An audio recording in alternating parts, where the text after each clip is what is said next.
It's time for some more talking heads type videos. I like doing these sorts of things, you know, where we can just sit down, have a chin wag, and just moan about life. It's one of the great human pleasures. No, not those ones, get your mind out of the gutter. Anyway, there's been some peculiar discussions going around in the community lately, and I just wanted to give my 2 cents on it, so why don't you come join me, because things are just a little bit weird. There's some weird design choices. That I think we need to talk about. Okay? Cool. All right then. Bye-bye. So, welcome back, ladies and gentlemen, to another video with me, your bald-headed boys. Scribe, how the devil are we all doing? Welcome to the holotables, ladies and gentlemen. Side note, I do really like this redesign. This redesign is it's chef's kiss. It was a little bit weird at first when we had this sort of, I feel a little bit drunk. Because it's almost like it's on some sort of pivoting semicircle, right? It was a bit of a change from the panning we used to do, which we were just more like sidestepping in the Cantina. Now we're just sort of standing on the spot and hello. But I do really like it. I think it's a very good change. They've obviously upped the contrast here. They've got some very typical sort of color profiles that are supposed to engage. As someone who makes YouTube thumbnails, you'll see a lot of this blue. You'll see a lot of this orange. These are contrasting, complementary colors. If you ever wonder why these colors are chosen, it's because of that. The human brain likes it, okay? It likes it. That's why the color scheme is chosen. Anyway, I do think that this redesign of the Cantina is very good. I love being able to see, oh, look, I have a raid active. I've got all of my attempts to do. TW is active. We kicked ass. I've got my 600 tickets. It's the setup phase of GAC. I like all this. Being able to tell things immediately. One of the best quality of life features I think we've ever had. The only issue I have right now is that darn muscle memory of playing this game for 7 years. I'm constantly like, why is the campaigns here, not there? You know? I'll go in and I'll be like, campaigns, okay. I'll go into the light side battles. I'll do my light side battles. I'll go like, right, let's go back to the base. And I'm like, no, hang on. I need to actually go and do Cantina battles and then mod battles and then fleet battles. I need to reprogram the brain. Now, Egnards did say something on his stream today, which I thought was really good. He was like, if we're in light side battles, for say, and we used our light side energy, give us a little tab up here that lets us jump between dark side battles and Cantina and mod and fleet and all this sort of good business. I think that's a great idea. Nice little quality of life thing. We can just swap between them. That would be really handy. So I'm on board with that. I support this decision. It's grand. So what are the weird things that I want to talk about today? First and foremost, the RD54 red big boomer boy. There are some interesting choices, shall we say, with the character quests over here. Now you can't see this, but in this tier 1, and I've had a lot of people in my Discord asking this question, there is a feat within this tier 1, which is get 5 kills with Xaereth Engineer. Whilst I'm all for weird stuff like that, right? Side note, I don't know why we have 2 Jawa tags. We've got Jawas and we've got Jawa. We've got Jawas. There are no Jawas. There is only Jawa. Not sure how that happened, right? But I digress. Just weirdness coming out of every vent and every port at the moment. So, Xaereth Engineer. The interesting thing about getting 5 kills with Xaereth Engineer is that he does no damage. That's right. It's all coming together. So, miniaturized detonator. Apply a detonator. Detonates after 1 turn, dealing true damage. Thermal detonators, technically speaking, is not damaged by your character. So if you kill someone with a thermal detonator, it won't apply the kill. Patch. Xaereth Engineer revives a random droid ally at 1% health, and then all allies recover 30% health. No damage. Recalibration. All allies gain crit chance up for 2 turns. Xaereth and droid allies gain 45% turn meter. No damage. 10 speed for each Xaereth or droid ally. No, he can't hurt anybody. So the only way that you can get the kills with Xaereth is by taking him in, at least the only way that I know of, is by taking him in with Jedi Master Luke, right? It's pretty simple and straightforward. I'll play some footage in the background, I guess, seeing as though I did record it. I wanted to record it yesterday because I heard people saying, oh, it doesn't actually work, even if you use GML. I wanted to double check to make sure, is that the case? Is there some weird funkiness going on? But it does work. It's just peculiar. That's not the video that I'm looking to record. That was me earlier today. Okay, so, you know, I just went in, it was the start of the day, so I just went in onto Galactic War, took in JML, Hermit Yoda, because you want to have an extra Jedi to call the assist, and played the damn clip. and obviously Jawa Engineer. And you just sort of like call them in and you get the kill, because with JML's leadership and inherited teachings, you do true damage based on 60% of JML's absolutely redonkulous levels of protection. Of course, this is getting amplified even further by Relic Delta in this case, because they are gear 9, and I think the Jawa's like Relic 3, Relic 4, Relic 5, I don't even know.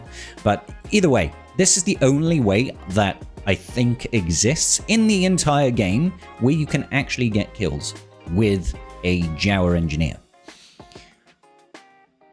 I feel like this is unnecessarily punitive to all the players that have got some shards of R5D4 and want to try and complete that mission and get that extra Omicron, and a small amount, like an insignificant amount of episode experience. I think you get like 500 episode experience for getting this feat done.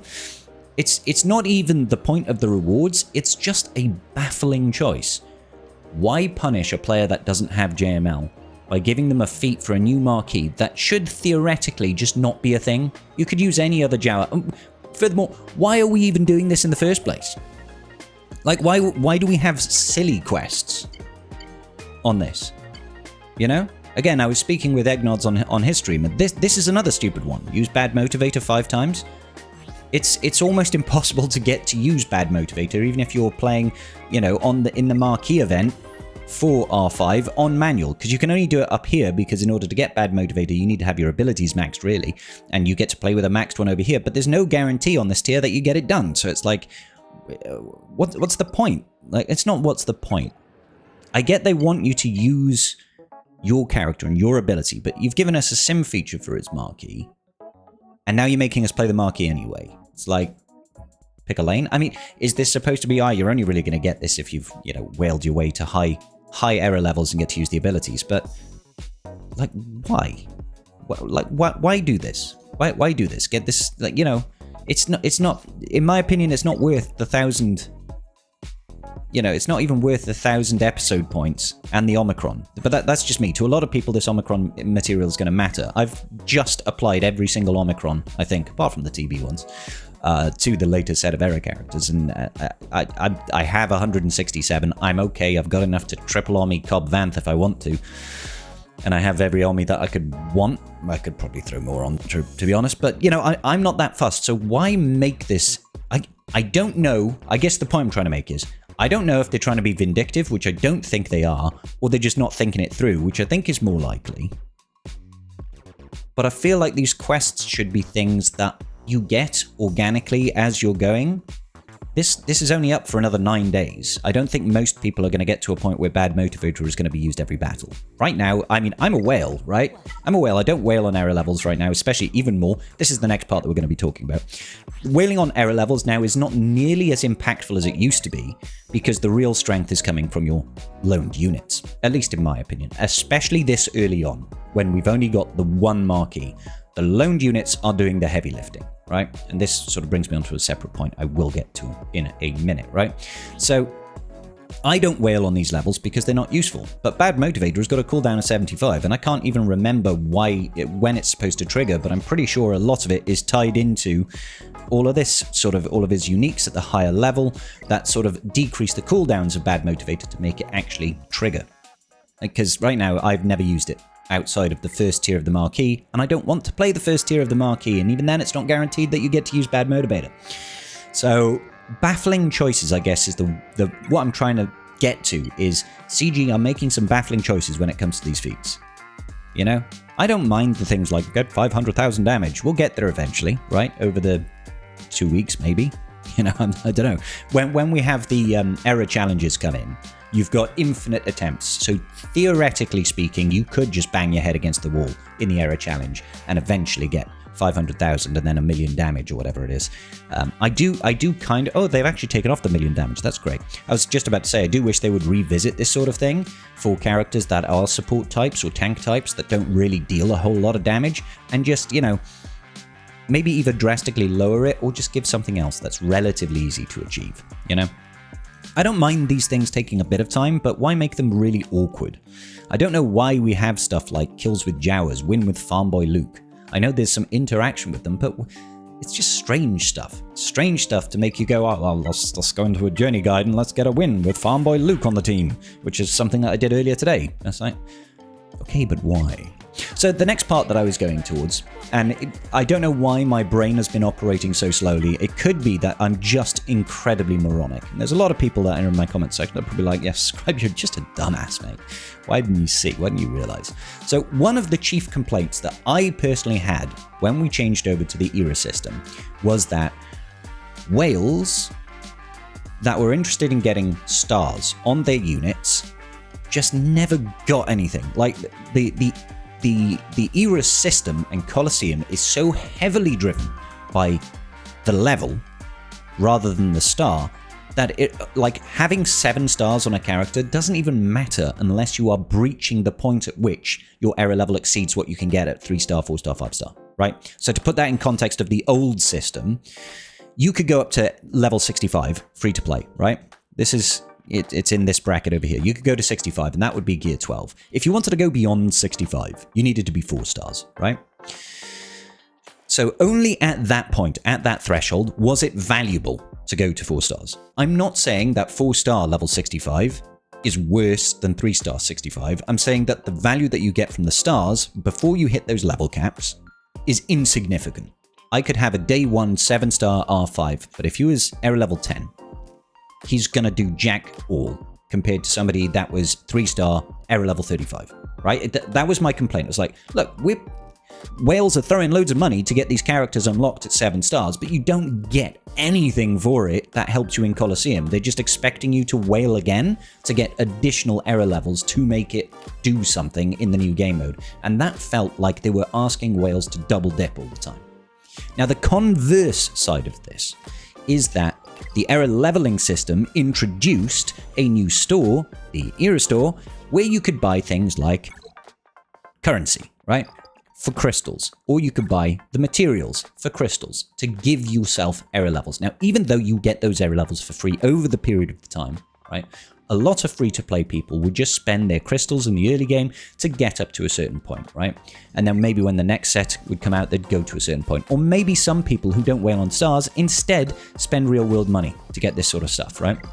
To give them a head start in the leveling system because they have more of an appetite to spend money here to gain the levels, to gain the benefits in Colosseum, to get additional levels of rewards, to climb higher in the leaderboards, to get more era currency that they could then use within the store to get things like Lightspeed tokens, right?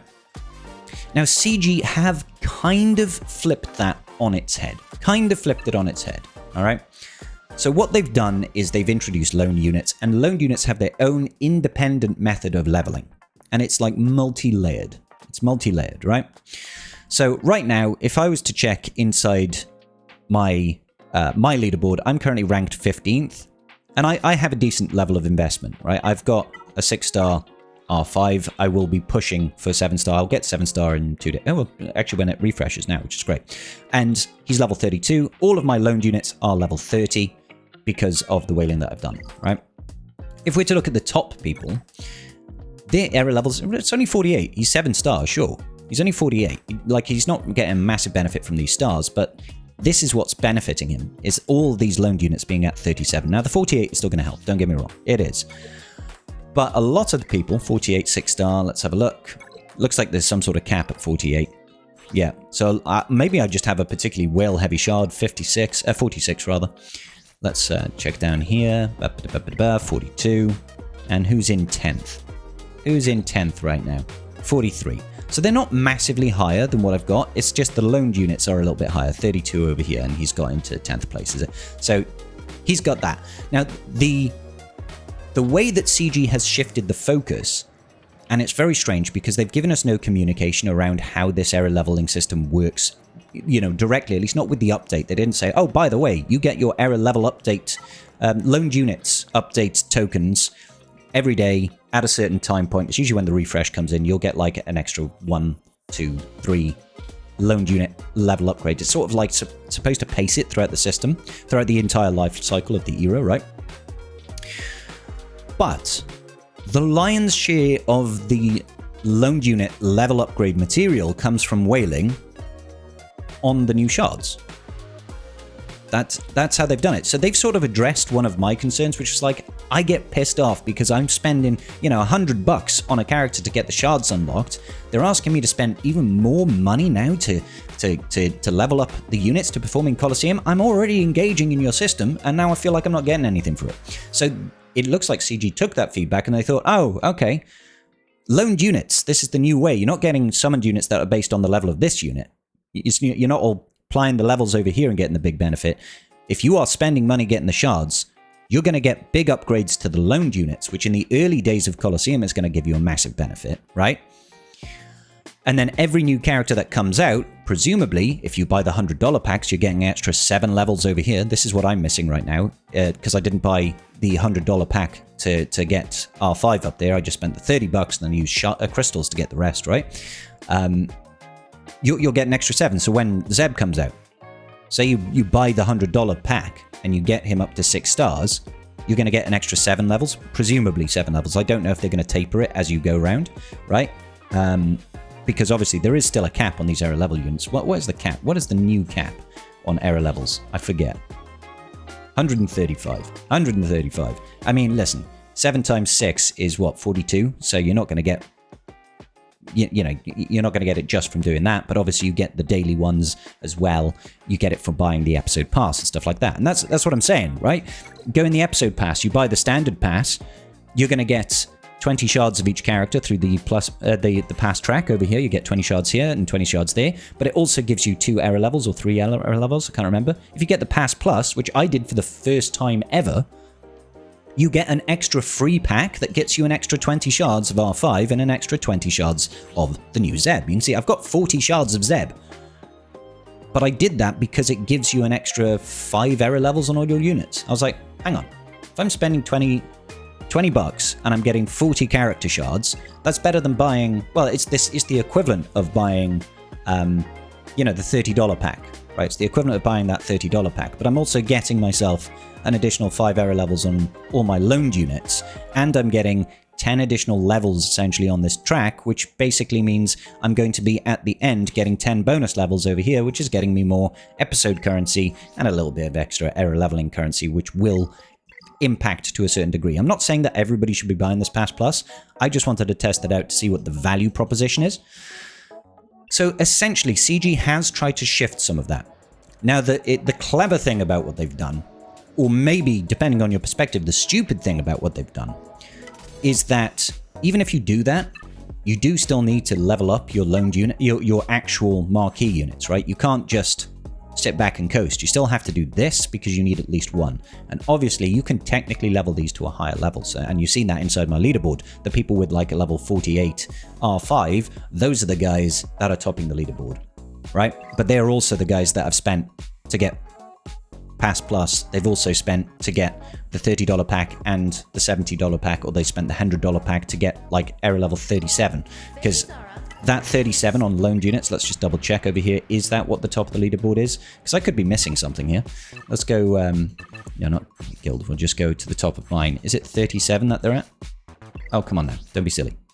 Don't be silly. Yeah, 37. This I think is the cap at the moment. That's obviously going to keep going up and up and up as we go through additional days and stuff like that. This is the clever or the dumb thing. They've made me feel a bit better because now I feel like for the same amount of investment, I do better in Colosseum because I'm getting extra leveling units.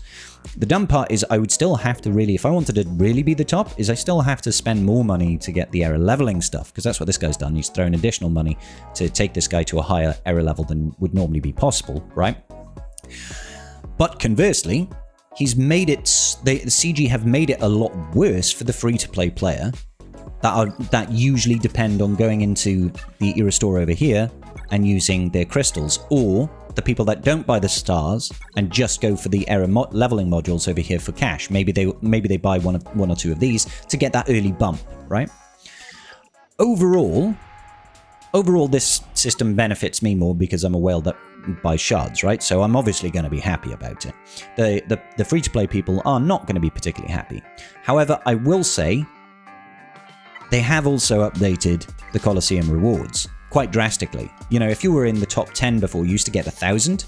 Now you're getting 3 times as much if you're in the top 10. Obviously, people that weren't in the top 10, the worst you used to get was like 25. So you're getting more regardless, right? You're getting more than what you used to get, depending on the rank. Now, if you used to be able to get into top 30 or something, and I think top 30 was that 200? I think it went 200, 500. Yeah, no, that would be so 30 to 60, I think it was. You'd get like 200 in that bracket. If you were in the 10 to 20 bracket, you're going to, or 10 to 30 bracket, you get like no, it was 500 there, wasn't it? So anyway, in order to get to that point, you need to be in like the top 60, which is probably quite difficult, truth be told, for every free-to-play player. So I do think that this change of system is like multi-layered and a little confusing. There have been pros and cons, but it looks like that pros have definitely shifted away from the people that are using crystals, more to the people that are using direct cash. Because there's no way right now at all to gain additional loaned unit upgrades without spending money.